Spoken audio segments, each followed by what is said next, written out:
मेहंदी कहाँ है तुम्हारी? बासित ने सख्ती से इस्तफसार किया था। मुझे एलर्जी हो जाती है इसलिए नहीं लगवाई।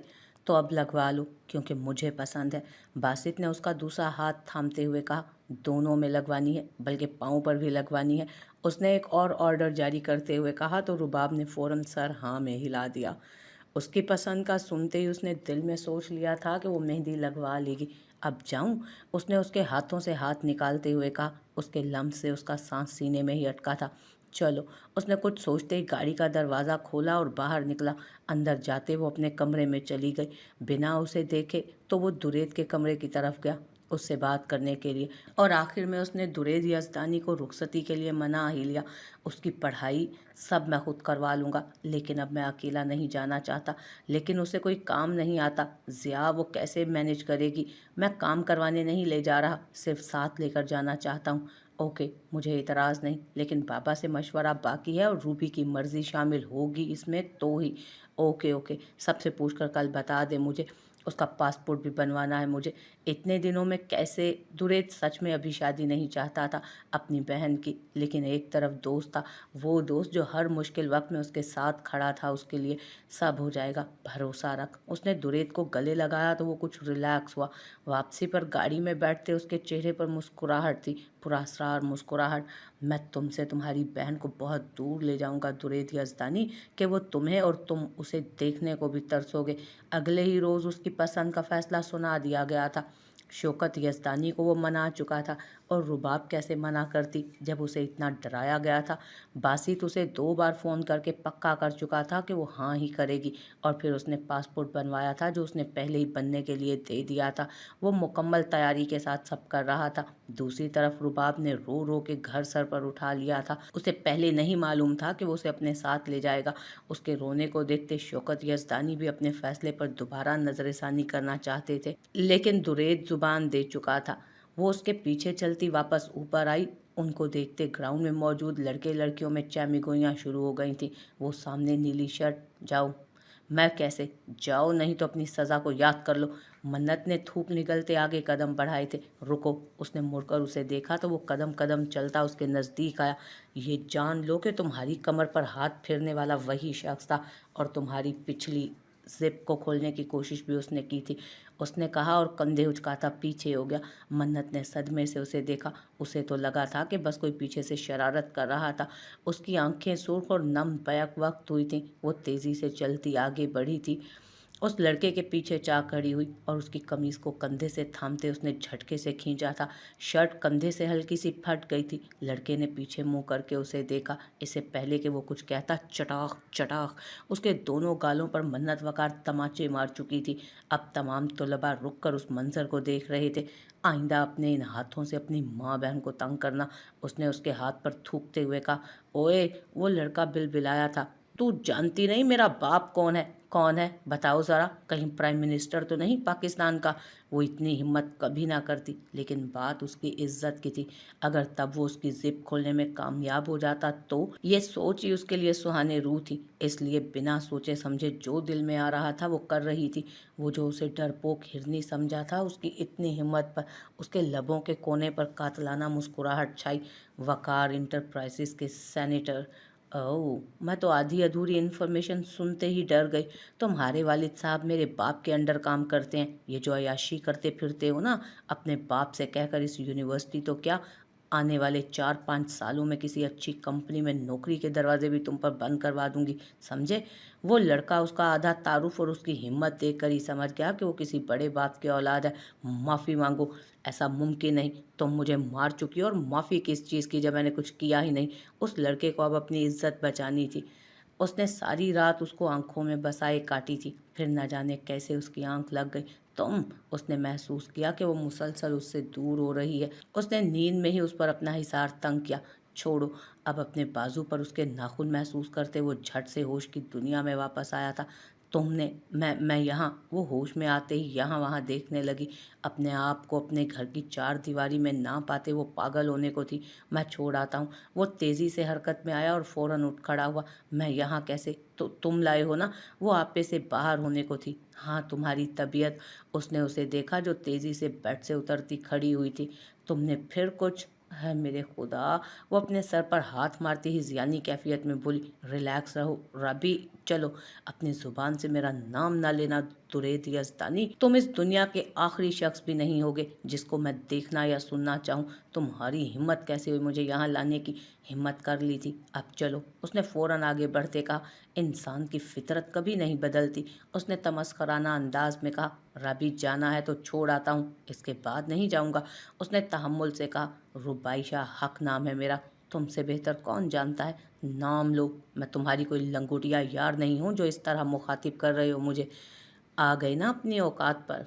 मुझे मेरे ही घर से रातों रात उठा लाए और यहाँ ये सब। वो गुस्से की शिद्दत से पागल होती चिल्ला रही थी, बकवास नहीं करो राबी, चलो। उसने आगे बढ़ते उसका हाथ थामा था, अपने इन गंदे हाथों से छूना भी मत मुझे कभी। नफरत है मुझे तुमसे, बेइंतहा नफरत। उसने उसे धक्का देते हुए कहा, नफरत है ना, तो मैं बताता हूँ तुम्हें कि नफरत किस तरह करते हैं। दुरेद उसे घसीटता अपने साथ सीढ़ियाँ उतरता नीचे आया। छोड़ो यज़दानी, वो चीख रही थी, लेकिन कोई उसे सुनने वाला ही ना था। वो उसके लिए जितना भी पागल सही, लेकिन उसकी इतनी नफरत वो बर्दाश्त नहीं कर सकता था। एक ना एक दिन वह हकीकत जान ही जाती, तब तक वो उसके जज्बात का कत्ल करके उसे जिंदा दरगोर कर देगी। उसे बेसमेंट में लाते उसने उसका हाथ छोड़ा था। रुबाइशा ने यहाँ वहाँ देखा, आसपास सिर्फ अंधेरा था। हल्की रोशनी में उसे सिर्फ कुछ चीज़ें दिखाई दी थी और वो उसकी अपनी थी। रुबाब के रोने का सुनते उसने फ़ोन किया था उसे, वो जो अब भी रोने का शुगल करती अपनी पैकिंग कर रही थी। बिना देखे फ़ोन उठाया, किस बात का रोना आ रहा है तुम्हें? दूसरी तरफ से आवाज़ सुनते ही उसने फ़ोन कान से हटाते नंबर देखा। उसका आधा सांस ऊपर का ऊपर और नीचे का नीचे रह गया। बताओ, क्या तुम वो पहली लड़की हो जो अपने शोहर के साथ जा रही हो कहीं? और हम कौन सा दूसरे मुल्क जा रहे हैं, दूसरे शहर जा रहे हैं? उसने कहा तो वो वहीं बैठ गई। बोलो अब, क्या बोलूं? वो सूसू करती बोली, मेहंदी लगवा ली है? बासित ने उसके सूसू को इग्नोर करते पूछा। नहीं, किस खुशी में, बस जाने ही वाली थी पार्लर, मैं भेज रहा हूँ लड़की। उसने कहते ही फ़ोन काटा। रुबाब ने फ़ोन बंद करते आंखें मूंदी। क्या हो रहा था उसे कुछ समझ नहीं आ रही थी। ऐसा नहीं था कि वो नाखुश थी, लेकिन इतनी जल्दी सब। उसने रब की रजा मान कर आंसू पोंछे कि वो हर हाल में शुक्र अदा करने पर यकीन रखती थी। और बासित ज़िया को तो बचपन से उसने सोचा था। उसने मुंह धोया और उस मेहंदी वाली लड़की का इंतज़ार करने लगी। क्या था अगर उसे एलर्जी थी, लेकिन लगवानी तो थी अब। उसने गहरी सांस भरी अपनी आने वाली ज़िंदगी के लिए। अगले 1.5 घंटे में वो उसके हाथ पांव भर के जा चुकी थी लड़की। उसने बेजा जिद की थी कि सिर्फ हल्की हल्की टिक्की बनाए। सर ने ऐसे करने को कहा है कि रट लगाए हुए थी। उसने हर पत्ती पर बासित को कोसा था। अब वो अपने हाथ पांव को देख रही थी जो रंगे जा चुके थे। उसे अब बेइंतहा भूख लग रही थी, क्योंकि सुबह से पैकिंग करते उसने नाश्ता भी ना किया था। अब खा भी नहीं सकती थी, क्योंकि उसे तैयार होना था, जिसके लिए उसके कज़न आ चुकी थी। शौकत यज़दानी और दुरेद उसे काफ़ी बार बुला चुके थे, लेकिन भूख नहीं है का कहकर उसने टाल दिया था। आज उनकी मेहंदी थी जो इकट्ठे होना करार पाई थी, क्योंकि बासित के ज़्यादा रिश्तेदार नहीं थे, इसलिए उसने यहीं आना था। रुबाब ने अपनी मर्जी से घूंघट किया था, जिससे और किसी को तो नहीं, लेकिन बासित ज़िया को रह रहकर गुस्सा आ रहा था। खाना खाया जा चुका था। रस्म होते ही दुरेद को बुलाकर अपने कमरे में जाने की फरमाइश की थी। लड़के अब सब हल्ला गुल्ला कर रहे थे। मेहमान ज़्यादा नहीं थे, इसलिए रस्म भी हो चुकी थी। दोनों को आमने सामने बिठाया गया और हल्दी लगाई गई। रुबाब ने हल्दी लगाते घूंघट हटा दिया था। बासित ज़िया सारा वक्त संजीदगी से ही बैठा रहा था। रुबाब का दुरेद को बुलाकर कुछ कहना और फिर उठकर चले जाना, उसने सब देखा था, उसको बता चुका था। दुरेद रुबाब की थकावट का उसको बता चुका था। वो पिछले 2 घंटों से लड़कों के दरमियान बैठा था। रात के 1 बजे उसने दुरेद से माजरत की और जाने के लिए उठा कि वो अब थक चुका था काफ़ी, लेकिन जाने से पहले वो उससे एक बार मिलना चाहता था। उसका पासपोर्ट उसे देना था और अब परसों रुखसती पर ही मुलाकात होनी थी। इससे पहले कुछ तो डोज देना बनता था ना उस डरपोक हिरनी को। वो सबको कामों में मसरूफ़ देख उठा और अंदर उसके कमरे की तरफ गया। बाहर रुका तो अंदर से आवाज़ आई, मुझे भूख लगी है मिशी, तुम्हें तस्वीरों की पड़ी है तो खा लेना, पहले बनवा लो हमारे साथ तस्वीर। उन लड़कियों को अपनी ही पड़ी थी, लेकिन उसका रूहानसी चेहरा और नो लिफ्ट का बोर्ड देखकर सब उठकर बाहर निकले। उसके निकलते ही वो दरवाजे से हटकर साइड पर हुआ था, जहाँ अंधेरा था, इसलिए कोई उसे देख नहीं सका। वो अंदर गया और जाकर अंदर से दरवाज़ा लॉक किया था और उसका इंतज़ार किया जो वॉशरूम में थी। उसने देखा उस दिन के दिलवाए उसके गजरे सामने सिंगार मेज़ पर पड़े थे, जिसके फूल सूख चुके थे। उसका दिल अजीब था, اس کا دل عجیب ہوا تھا۔ تب تک وہ آ چکی تھی اور اس کو دیکھا جو سامنے بیڈ پر آدھا لیٹا آدھا بیٹھا تھا۔ رباب نے اس کو دیکھا اور اپنے آپ کو شرمندگی سے سر جھکا، کیونکہ وہ دوپٹہ واش روم میں جانے سے پہلے وہیں رکھ گئی تھی۔ اس نے دیکھا دوپٹہ اب آدھا ان مہاراج کے نیچے تھا جو بیٹھے ایسے تھے جیسے کسی سلطنت کے بادشاہ۔ دلچسپ۔ تبریز شاہ مسکرایا تھا۔ اس نے فون پر انگلیاں چلائیں اور اس لڑکے کو دکھائیں۔ ویڈیو میں صاف پتہ چل رہا تھا کہ وہ واقعی وہ سب کر رہا تھا جو تبریز نے منت کو بتایا تھا۔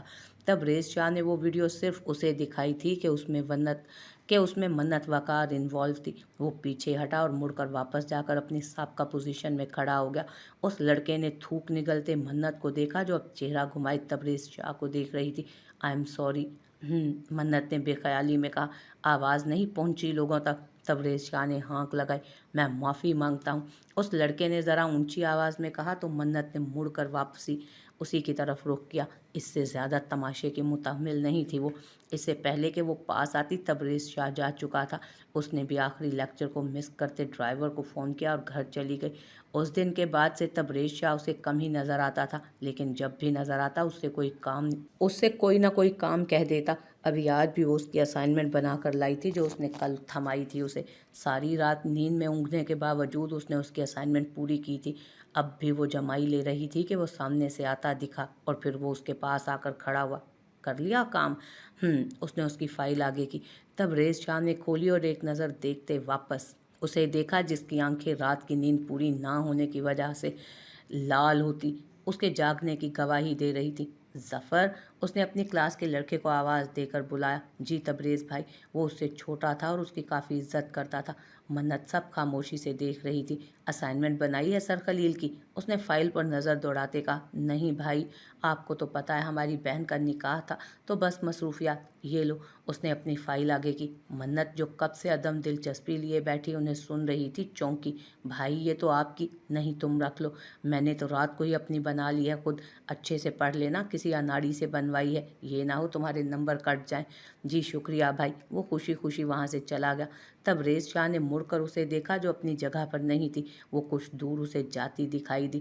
اس کی پشت سے اندازہ لگانا مشکل تھا کہ وہ رو رہی تھی یا اس نے آج پھر کوئی کلاس نہیں لی تھی۔ تبریز شاہ کو اندازہ تھا کہ وہ اس کی پڑھائی خراب کر رہا ہے۔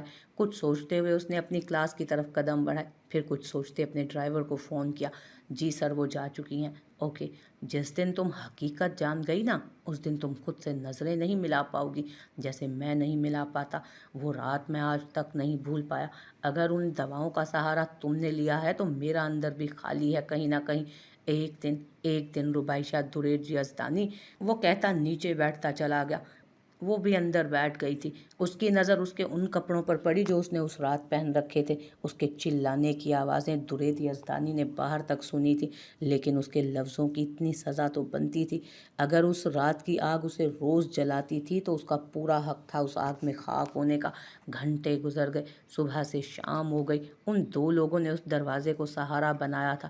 درید یزدانی کو آج بھی یاد تھا کیسے اس شخص نے اتنی ہمت کی تھی، اور اس کے بعد جو ہوا تھا وہ چنگاری تھی جو اب تک نہ بجھی تھی۔ اندر سے کچھ آواز مسلسل کرتے اس نے تیزی سے دروازہ کھولا اور اندر داخل ہوا تھا۔ وہ سامنے دیوار کے ساتھ بیٹھی تھی۔ ساتھ پڑی کرسی پر سے کیل کو کھینچ کر نکالا تھا اس نے، اور اب اسے عجیب سے انداز میں دیکھ رہی تھی۔ درید یزدانی کا سانس سوکھا تھا۔ وہ لڑکی پاگل تھی اور عنقریب اسے بھی پاگل کرنے والی تھی۔ وہ تیزی سے آگے بڑھا اور اس کے ہاتھ سے وہ کیل کھینچنا چاہا جو اس نے تیزی سے اس کے کاندھے میں گاڑا تھا۔ خون بھل بھل کر کے باہر آنے لگا تو اس نے صدمے کسی کیفیت سے نظریں اٹھائیں اور اس شخص کو دیکھا جو ہونٹ بھینچے ہوئے تھا۔ درید یزدانی نے اف تک نہ کیا تھا۔ خون ہے یہ۔ اس نے اس کی توجہ اس کی طرف کروانا چاہی، لیکن وہ اس کے ڈرے سہمے روپ کو دیکھ رہا تھا۔ تمہاری پہنچائی ہر تکلیف کو ایسے ہی سہتا آیا ہوں میں ربائشہ حق۔ یاد رکھو، جس دن میں نے حساب لینے کا آغاز کیا نا، کہیں کی نہیں رہو گی تم۔ اس کی گردن میں ہاتھ ڈالے جھٹکے سے اس کے کان میں پھنکارا تھا وہ خون۔ اس کی اب ہچکی بن گئی تھی۔ اب دونوں کا وجود پسینے میں نہا چکا تھا، چہرے پسینے اور آنسوؤں سے نم تھے۔ مجھے تم پسند نہیں، اس نے دھیمے سے کہا۔ تمہیں میں زہر بھی لگوں نا تو یہ زہر تمہیں کھانا پڑے گا ربائشہ درید یزدانی۔ مجھے طلاق چاہیے، اس نے ٹرانس کی کیفیت میں کہا۔ وہ جو کب کا تکلیف کو لبوں کے کونے میں دبائے کھڑا تھا حرکت میں آیا۔ मेरी मौत भी तुम्हें मेरे नाम से आज़ादी नहीं बख्शेगी, क्योंकि तुम्हें साथ लेकर मरूंगा मैं। अगली बार ये अल्फाज सुने तो तुम्हारी गर्दन काट कर यहीं कहीं दफन कर दूंगा, किसी को खबर भी नहीं होगी। उसने झटके से उसकी गर्दन में पीछे से हाथ डालते उसकी आंखों में आंखें गाड़ते कहा, छोड़ो। वो खौफजदा थी, उसके करीब आने से ज़्यादा उसके खून को देखते। मुझे वापस छोड़ कर आओ, तुम आज रात यहीं गुजारोगी, ये मुमकिन नहीं। मैं मुमकिन बना दूंगा। मेरी ज़िंदगी तो जहन्नुम बना चुके हो, मज़ीद मुझ पर ज़िंदगी हराम मत करो। ये जो गहरा घाव तुमने दिया है ना, उसके साथ ड्राइविंग कर नहीं पाऊंगा मैं। उसने उसकी हर बात को इग्नोर करते बाहर की तरफ कदम बढ़ाए तो वो तेज़ी से पीछे हुई। मैं खुद जा सकती हूँ। क्या तुम अपनी हिफाजत खुद कर सकती हो? नहीं। जब तुमसे खुद को नहीं बचा सकी तो बाकियों से भी अगर ना बचा पाऊँ तो कोई फ़र्क पड़ता है क्या? अच्छा मजाक है। उसने कहते ही बटन दबाया। ऑटोमेटिक लॉक लगाए थे घर को, जो वो जान गई थी। दुरेद यज़दानी, तुम ऐसा नहीं कर सकते, मैं कर चुका हूँ। उसने वॉशरूम में जाते शर्ट उतारते शावर ऑन किया तो वो वहीं थम गई। वो कैसे ज़ख्म को ठंडे पानी से ही धो रहा था, लापरवाही से। उसके दिल में पल के लिए हमदर्दी उमड़ आई उसके लिए, जिसे उसने थपक कर फ़ौरन सुला दिया। वो वहीं बैठ गई, क्योंकि वो दरवाजे सारे बंद कर चुका था। दरवाज़ों पर मेहनत करना बेकार था, इसलिए वो थक कर वहीं लेट गई कि खाना और दवा ना लेने से अब उसका जिस्म थक सा गया था। उठो खाना खाओ। वो बाहर से आया तो वो बेसुध पड़ी थी। मुझे कुछ नहीं खाना, मुझे घर छोड़ कर आओ। वो तेज़ी से उठी लेकिन उसका सर तेज़ी से घूमा। दवा ले आया था रात में मैं सारी, बदलवाई हैं दवाइयाँ, अब से वही खाओगी। उसके अलावा खाने की हरगिज़ कोशिश मत करना, तुम मेरे बाप मत बनो। उसने दुखते सर के साथ चीख कर कहा तो वो कदम कदम चलता उसके करीब आया। बाप नहीं, लेकिन शोहर ज़रूर बनूंगा। जो हूँ मैं तुम्हारा, हो, लेकिन ज़्यादा देर नहीं रहोगे। मैं खुला। उसने उसकी कोहनी को मरोड़े कमर के साथ लगाया। एक बार की बात अपने पल्ले बांध लो मिस रुबाइशा दुरेज यज़दानी, मुझसे पीछा किसी सूरत नहीं छुड़वा सकती तुम। इस तरह के अल्फाज मैं दोबारा ना सुनूं तुम्हारे मुंह से अब। चलो। उसे घसीटता वो अपने साथ किचन में लाया था और उसके साथ कटी डोर की मानित वो चली आई थी। उसने फ्रिज से आटा निकाला और उसके लिए और अपने लिए रोटी बनाई। वो अकेला रहता था और ये सब अच्छे से सीख चुका था। चाय बनाने उसने आग पर रखी थी। वो जानता था अंडे से उसे एलर्जी है। उसने खामोशी से बिना कुछ खाए खाया कि भूख से अब वो निढाल होने को थी। खाना खाते उसने वही मेज़ पर सर रख दिया। वो उठा और उसकी दवा लेने गया। वापस आया तो वो अपनी जगह पर नहीं थी। उसने नज़रें दौड़ाईं तो वो लाउंज में सोफे पर औंधे मुंह पड़ी थी। उसने गहरी सांस भरी। वो मुश्किल इम्तहान में थी। उसके पास जाते ही वो घुटनों के बल बैठा। वो सो चुकी थी। इतनी जल्दी उसको नींद नहीं आती थी, लेकिन आज वो सो गई थी। वो वापस गया और कंफर्टर लाया और उस पर ओढ़ाया। अगर वो दवा लिए बगैर सो गई थी तो उससे अच्छा ही था। उसे दवाइयों की लत से तो निजात दिलवानी ही थी ना। रुबाइशा दुरेज यज़दानी, तुम मेरा कीमती सरमाया हो, मेरे जीने की आखिरी और वाहिद उमंग। उसके माथे से बाल हटाते उसने लब रखे थे और सब लॉक करता बाहर निकल गया। उसके जागने से पहले उसे पट्टी करवा कर वापस आना था कि दर्द अब हद से बढ़ रहा था उसके कंधे में।